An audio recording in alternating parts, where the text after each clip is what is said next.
کیا کیا مناظر ہیں دیکھے زمینیں، جن ہستیوں کا گواہ آسمان۔ کچھ لوگ ایسے تھے ملتے ہیں اب بھی، ہستی کے صفحے پہ جن کے نشان۔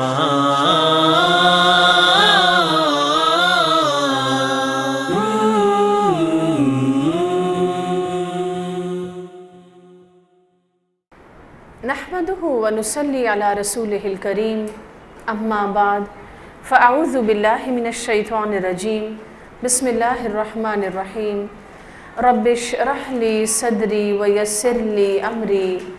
واحلل عقدة من لساني يفقهوا قولي رب زدنا علما۔ سورۃ یوسف آیت نمبر 90 تک ہم نے لیسن پڑھا، اور آخری آیت میں آیت نمبر 90 میں ایک خلاصہ ہے ساری سورۃ یوسف کا، اس کا نچوڑ ہے، اس کا ایسنس ہے، اور عمل کے لیے سب سے بڑا پیغام ہے۔ اِنَّهُ مَن يَتَّقِ وَيَصْبِرْ فَإِنَّ اللَّهَ لَا يُضِيعُ أَجْرَ الْمُحْسِنِينَ، بے شک جو شخص تقوی اور صبر کی روش کو اختیار کرے گا تو اللہ رب العزت محسنین کے اجر کو ضائع نہیں کرتا۔ آیت نمبر 91، قالو، انہوں نے کہا، کس نے کہا؟ اخوان یوسف نے کہا، یوسف علیہ السلام کے بھائیوں نے کہا، تاللہ، قسم اللہ کی، لقد آثرک اللہ علینا، بے شک اللہ نے ہم پر تجھے ترجیح دی، وَإِن كُنَّا لَخَاطِئِينَ، اور بے شک البتہ ہم ہی خطا کار تھے۔ یوسف علیہ السلام کے بھائیوں کو اس بات پر اعتراض تھا کہ ان کے والد یعقوب علیہ السلام ان کی نسبت یوسف علیہ السلام سے زیادہ محبت کیوں کرتے ہیں، اور اس وقت وہ اس حقیقت کو نہ سمجھے کہ دراصل یوسف علیہ السلام اپنی خوبیوں، اپنے صبر، اپنے تقوی کی وجہ سے اپنے والدین کے بہت احترام اور ادب کی وجہ سے ان کی نظروں میں محبوب ہیں، اور ضرور کوئی خوبی ایسی یوسف علیہ السلام کے اندر موجود ہے جو باقی بھائیوں میں موجود نہیں، اور جس کی وجہ سے وہ اپنے والدین سے ان کی نسبت زیادہ محبت لے لیتے ہیں۔ اس حقیقت کو اس وقت اخوان یوسف نہ سمجھے، اور اس حسد کی وجہ سے انہیں لے جا کے کنویں میں پھینک دیا۔ لیکن ایک سارے لمبے عرصے اور ایک لمبی داستان کے بعد اب یہ موقع آیا کہ جب وہی اخوان یوسف ایک محتاج کی طرح یوسف علیہ السلام کے سامنے کھڑے تھے، اور اس موقع پہ جب ان کو یہ پتہ چلا کہ یہ عزیز مصر اور کوئی نہیں یوسف علیہ السلام ہیں، تو اس پر بے اختیار وہ اس حقیقت کا اعتراف کرنے پر مجبور ہو گئے، تاللہ لقد آثرک اللہ علینا وَإِن كُنَّا لَخَاطِئِينَ، بے شک اللہ نے تجھے ہم پر ترجیح دی ہے۔ یعنی یہ معاملہ صرف ایسا نہیں تھا کہ باپ کو یوسف علیہ السلام زیادہ محبوب تھے، بلکہ ان کے اندر ایسی خوبیاں تھیں کہ اللہ رب العزت نے بھی تمام بھائیوں کے مقابلے میں یوسف علیہ السلام کو نبوت کے لیے چنا، رسالت کے لیے چنا، عزیز مصر کے عہدے کے لیے چنا، کہ اس مشکل ترین قحط کے عرصے میں بندوں کی ایک طرح سے مدد کے لیے اللہ نے ان کو سبب بنایا۔ لہٰذا یہاں ہمارے عمل کے لیے ایک پیغام یہ ہے کہ اگر کسی شخص میں کوئی خوبی ہے جس خوبی کی وجہ سے اس کو سراہا جاتا ہے، اس کو اپریشیٹ کیا جاتا ہے، وہ زیادہ محترم ہے، تو ہمیں اپنے اندر وہ خوبی پیدا کرنی چاہیے، بجائے اس سے حسد کرنے کے، بجائے اس کی ٹانگ کھینچنے کے، بجائے اس کو لیٹ ڈاؤن کرنے کے، بجائے اس کو قتل کے ارادے کرنے کے،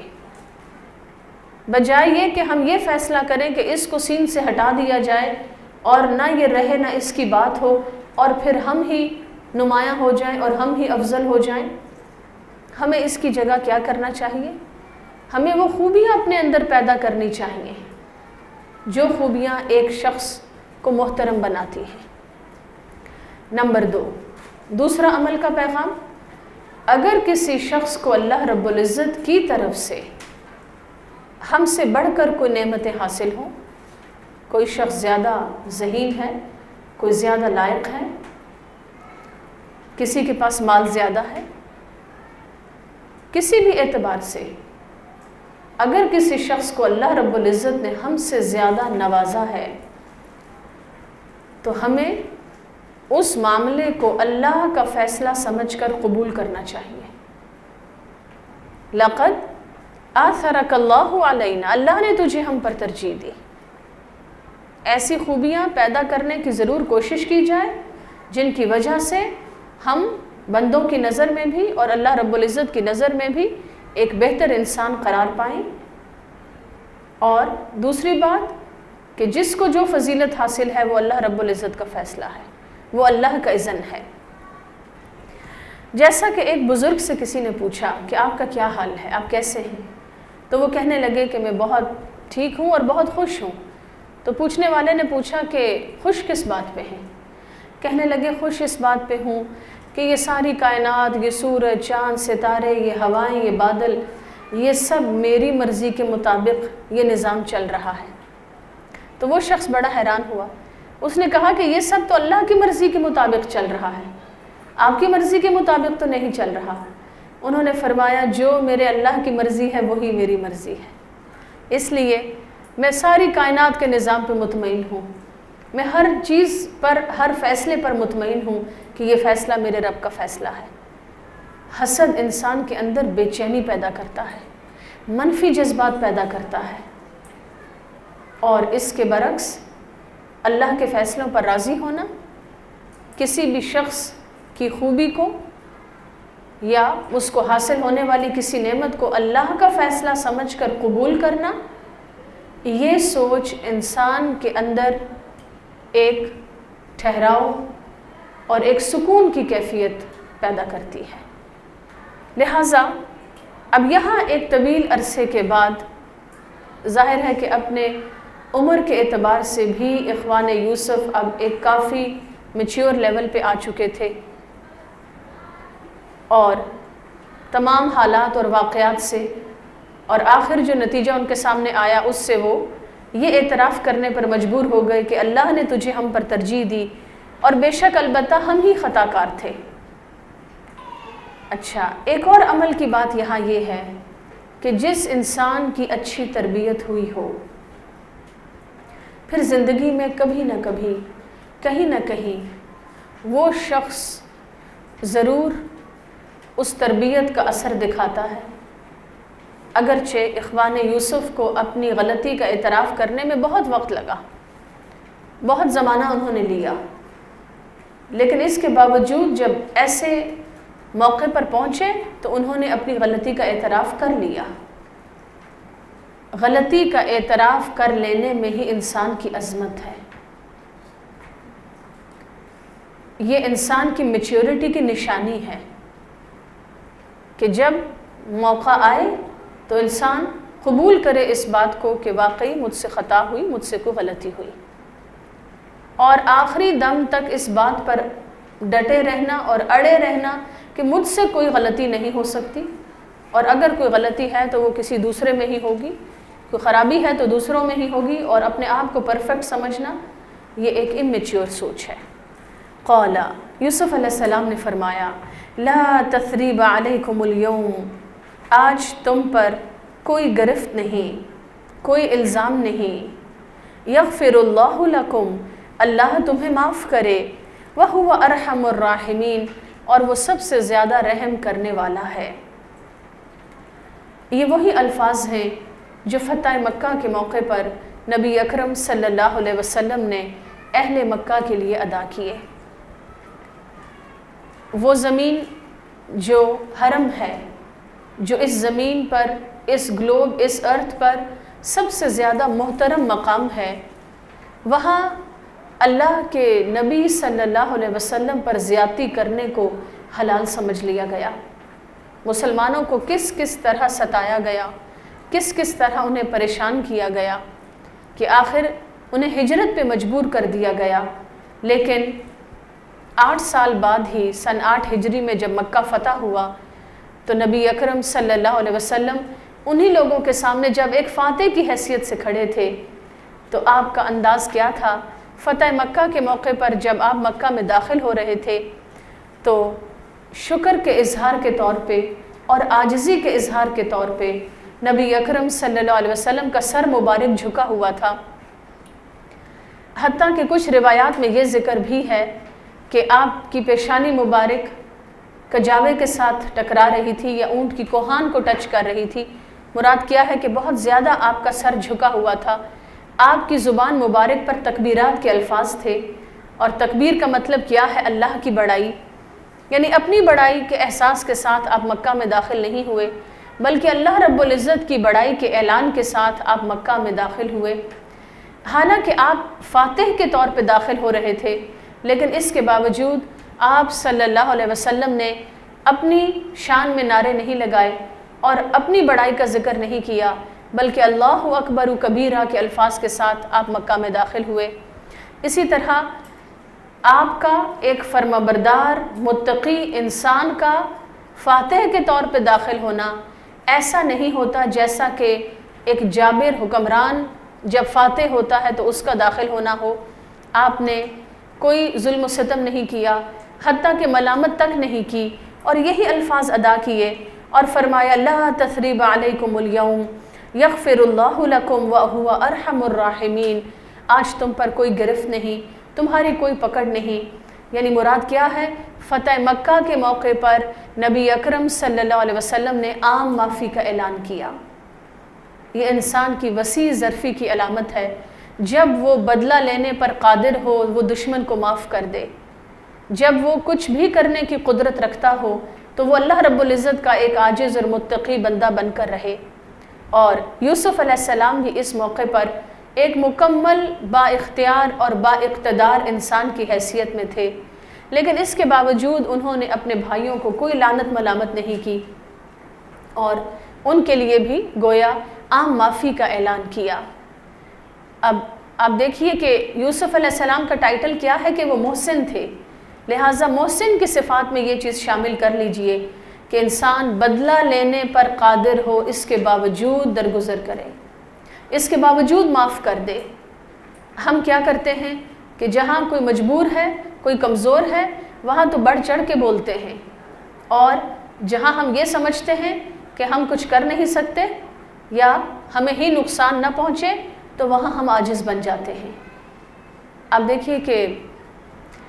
ایون ہماری روڈز پر جب ٹریفک چلتی ہے تو عموماً میں اس بات کو محسوس کرتی ہوں کہ اگر ایک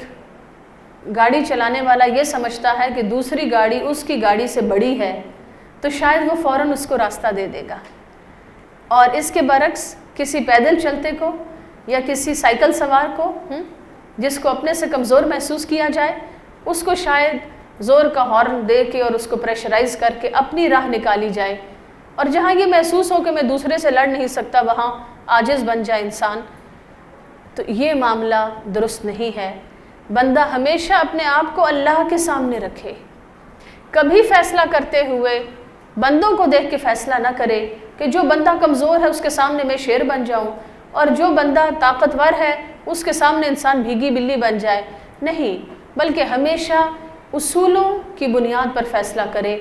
اور یہ دیکھے کہ اللہ رب العزت کی ذات مجھ سے کئی گنا اور ظاہر ہے کہ بے شمار گنا طاقتور ہے، اور ایک دن مجھے میرے رب کے سامنے ایک محتاج اور بے بس انسان کی حیثیت میں کھڑا کر دیا جائے گا۔ لہٰذا اگر ہم یہ چاہتے ہیں کہ اللہ رب العزت ہم پر مہربان ہو اور وہ ہماری خطاؤں کو معاف کر دے، وہ ہم سے درگزر کر دے، اس دن ہمیں لعنت ملامت نہ کی جائے، تو ہمیں اللہ کے بندوں پر مہربان ہونا چاہیے۔ جیسا کہ ایک شعر ہے، کرو مہربانی تم اہل زمین پہ، خدا مہربان ہوگا عرش بری پہ۔ لہٰذا محسن کی صفت کیا ہے کہ انسان اس وقت دوسرے کو معاف کرے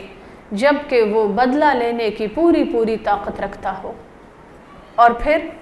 یوسف علیہ السلام کو جب والد کے بارے میں پتہ چلا کہ وہ نابینا ہو چکے ہیں، ان کی یاد میں، ان کے غم میں، تو انہوں نے فرمایا اذهبوا بقمیصی ھذا، میرا یہ کرتا لے جاؤ، فالقوہ علی وجہ ابی، اور اس کرتے کو لے جا کے میرے باپ کے چہرے پہ ڈال دو، یاتی بصیرا، میرا باپ دیکھتا ہوا لوٹے گا، مراد کیا ہے؟ اس کی بینائی لوٹ آئے گی، وہ دیکھنے والا ہو جائے گا، وہ بینا ہو جائے گا۔ وَأَتُونِي بِأَهْلِكُمْ أَجْمَعِينَ، اور سارے گھر والوں کو میرے پاس لے آؤ۔ یوسف علیہ السلام نے اپنا کرتا بھیجا، اور یقیناً اس کے بارے میں ان کو بذریعہ وحی کو اشارہ کیا گیا ہوگا، اس کے بارے میں ان کو اللہ رب العزت کی طرف سے کوئی رہنمائی ملی ہوگی۔ یہ تیسرا موقع ہے جب یوسف علیہ السلام کے کرتے کا ذکر ہے۔ پہلا موقع جب اخوان یوسف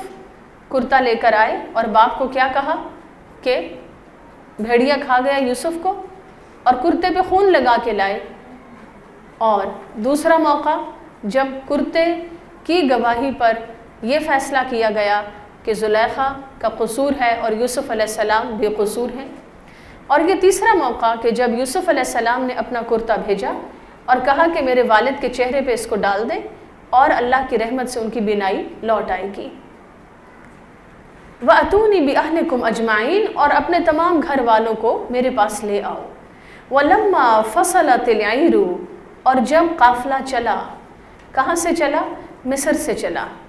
قَالَ أَبُوهُمْ، تو ان کے والد نے کہا، جو کنعان یا فلسطین کے علاقے میں تھے، سینکڑوں میل دور تھے، اور وہاں گھر بیٹھے یعقوب علیہ السلام نے فرمایا انی لأجد ریح یوسف، مجھے یوسف کی خوشبو آ رہی ہے، لولا ان تفندونی، اگر تم مجھے بہکا ہوا نہ کہو تو میں تمہیں بتاؤں کہ مجھے یوسف کی خوشبو آ رہی ہے۔ تو گھر والوں نے کیا کہا؟ قالوا، انہوں نے کہا تاللہ، قسم اللہ کی، انک لفی ضلالک القدیم، آپ تو اپنے پرانے خبط میں مبتلا ہیں۔ یعنی کہاں یوسف اور اتنا زمانہ گزر چکا، اور کب یہ واقعہ پیش آیا کہ یوسف کو بھیڑیا کھا گیا، اور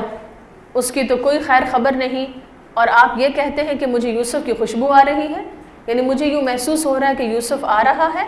تو یہ تو ایک خواب و خیال کی بات ہے۔ فلما ان جاء البشیر، اور پھر جب خوشخبری لانے والا آ گیا۔ اس کے بارے میں علماء کی ایک رائے یہ ہے کہ یوسف علیہ السلام نے یا تو اپنا کوئی ایلچی، اپنا کوئی شخص بھیجا، کوئی ریپریزنٹیٹیو بھیجا، اور دوسری رائے یہ ہے کہ یہ بشیر سے مراد وہ بڑا بھائی ہے کہ جو مصر میں رک گیا تھا بنیامین کے ساتھ، اب وہی ہے جو کرتا لے کر آیا۔ تو جب خوشخبری لانے والا آ گیا، القاہ علی وجہہ، اور اس کرتے کو لا کے یعقوب علیہ السلام کے چہرے پہ ڈالا، فرتد بصیرا، تو ان کی بصارت لوٹ آئی۔ قالا، فرمایا یعقوب علیہ السلام نے، الم اقل لکم، کیا میں نے تم سے کہا نہ تھا، انی اعلم من اللہ ما لا تعلمون، کہ میں اللہ کی طرف سے وہ جانتا ہوں جو تم نہیں جانتے۔ اب یہاں یعقوب علیہ السلام نے، اب دیکھیں اس چیز کو امیجن کرنے کی کوشش کریں، ایک شخص کہیں بیٹھا ہوا ہے، سینکڑوں میل دور سے کچھ لوگ آ رہے ہیں، کرتا لے کے آ رہے ہیں، اور یعقوب علیہ السلام گھر بیٹھے یہ کہتے ہیں کہ مجھے یوسف کی خوشبو محسوس ہو رہی ہے، یعنی یوں محسوس ہو رہا ہے جیسے یوسف آ رہا ہے، اور سب نے ان کی اس خیال کو، اس بات کو نگیٹ کیا، اس کو ریجیکٹ کیا۔ لیکن آخر تھوڑی دیر بعد کیا ہوا؟ ہو سکتا ہے کچھ دن لگے ہوں گے ان کو آنے میں، کیونکہ ظاہر ہے کہ سفر کے وہ سہولتیں تو نہیں تھیں اس زمانے میں جو آج کل ہیں، لہٰذا کچھ عرصے میں جب واقعی وہ لوگ ان کے گھر پہنچے اور بتایا کہ یوسف علیہ السلام زندہ ہیں اور آپ کے منتظر ہیں، اور انہوں نے یہ کرتا بھیجا ہے کہ اس کو میرے والد کے چہرے پہ ڈال دیا جائے، اور جب چہرے پہ ڈالا گیا ان کی بینائی لوٹ آئی۔ اب اس موقع پر یعقوب علیہ السلام نے یہ نہیں کہا کہ دیکھو جو میں نے کہا تھا وہ ٹھیک تھا، کیونکہ میں بہت لائق ہوں، کیونکہ میرے اندازے بہت درست ہوتے ہیں، نہیں بلکہ اپنے علم کو فوراً اللہ کی طرف منسوب کیا۔ انی اعلم من اللہ ما لا تعلمون، میں اللہ کی طرف سے وہ کچھ جانتا ہوں، مجھے اللہ نے وہ علم دیا ہے جو تم نہیں جانتے، جو تمہارے پاس نہیں۔ یہ پھر یعقوب علیہ السلام کی عاجزی کا اظہار ہے، اور اس بات کا ایک پیغام ہے ہم سب کے لیے کہ انسان اپنی ہر خوبی اور صفت کو، اس کا کریڈٹ کس کو دے؟ اللہ رب العزت کو دے۔ ہر خوبی اور خیر اور صفات کو اللہ رب العزت کی طرف منسوب کرے، اور ایسا کوئی ایک واقعہ بھی اگر ہماری زندگی میں پیش آ جائے تو ساری زندگی ہم اپنی تعریفیں کرتے رہیں۔ ہوتا ہے نا ایسا؟ میں نے جو کہا تھا دیکھا بھول گئے، وہ اتنے سال پہلے جو میں نے بات کی تھی وہ سچی نکلی، لہٰذا اب میری ساری ہی باتیں سچی ہوں گی۔ نہیں، فرمایا اللہ کی طرف سے مجھے کچھ ایسا علم حاصل ہے، کچھ ایسی باتیں مجھے اللہ نے بتائی ما لا تعلمون، جو تم نہیں جانتے۔ پھر کیا ہوا؟ ایک مرتبہ پھر اخوان یوسف کے سامنے اور تمام گھر والوں کے سامنے یہ بات واضح ہو گئی کہ واقعی یعقوب علیہ السلام کا ایک مقام و مرتبہ اور ان کا علم اور اللہ رب العزت کی طرف سے جو کچھ ان کو نوازا گیا، اس چیز کا وہ اعتراف کرنے پر مجبور ہو گئے، اور اپنی خطاؤں اور اپنے گناہوں کا اعتراف کرنے پر مجبور ہو گئے۔ لہٰذا آیت نمبر 97 میں فرمایا قالو، بھائیوں نے کہا، یا ابانا، اے ہمارے ابا جان، یا ابا نستغفر لنا، اے ہمارے ابا جان ہمارے لیے بخشش کی دعا کیجیے، ذنوبنا، ہمارے گناہوں کی بخشش کے لیے دعا کیجیے، انا کننا خاطئین، بے شک ہم خطا کار ہیں۔ اور اخوان یوسف کا اپنے گناہوں کا اعتراف کرنے کا یہ دوسرا موقع ہے۔ پہلے موقع پر کہاں انہوں نے اعتراف کیا؟ یوسف علیہ السلام کے سامنے، اور یہ دوسرا موقع ہے کہاں اعتراف کر رہے ہیں؟ اپنے باپ کے سامنے، کیونکہ ان دونوں کے ہی حق میں ان سے بہت کمی ہوئی، بہت کوتاہی ہوئی۔ ان دونوں قریب ترین محبوب ترین رشتوں کو ان کی طرف سے بہت دکھ اور بہت تکلیف پہنچی، لہٰذا دونوں کے سامنے ایکسکیوز کیا، دونوں کے سامنے اپنی غلطی کا اعتراف کیا، اور ساتھ ہی کیا کہا کہ آپ اللہ تعالیٰ سے بھی دعا کیجئے کہ اللہ تعالیٰ ہمارے گناہوں کو معاف کر دے۔ اس سے یہ پتہ چلتا ہے کہ توبہ اور استغفار کی بنیادی شرط ہے گناہ کا اعتراف کرنا۔ مثال کے طور پہ سارا دن ہم تسبیح لے کے کہتے رہیں استغفر اللہ استغفر اللہ استغفر اللہ، اور پھر تسبیح رکھ کے جب ہم اٹھیں تو پھر کوئی ایسی بات کریں کہ جو غلط ہو، مثلا ہم نے کسی کو ہرٹ کیا ہو، ہمارا انداز گفتگو درست نہ ہو۔ خواتین ہونے کے ناطے روزمرہ زندگی میں جو ہماری روٹین ہے، تو کیا صورتحال ہوتی ہے گھر میں؟ اگر ہم کسی کی حق تلفی کر رہے ہیں، اگر ہم کسی کا حق مار رہے ہیں، اگر ہم کسی کی غیبت کر رہے ہیں، کوئی دو لوگ بیٹھے گھر میں کسی تیسرے کی بات کر رہے ہیں، یا کسی کی حق تلفی ہو رہی ہے، کوئی حق ہے جو کسی کو ملنا چاہیے اور ہم وہ نہیں دینا چاہتے، یا ہم چھوٹوں پر شفقت نہیں کرتے، ہم بڑوں کی رسپیکٹ نہیں کرتے، تو ان تمام کوتاہیوں کو ہم نے زندگی کی روٹین بنا رکھا ہو، اور پھر دوسری طرف ہم تسبیح لے کر 100 دفعہ کہہ دیں استغفر اللہ استغفر اللہ، ایسی توبہ توبتاً نصوحاً نہیں ہے۔ ایک ہیڈنگ لکھ لیجئے، توبتاً نصوحاً، نون صاد واو اور ہا کے ساتھ ہے، نصوحاً۔ کچھ لوگ ایسے تھے ملتے ہیں اب بھی ہستی کے صفحے پہ جن کے نشان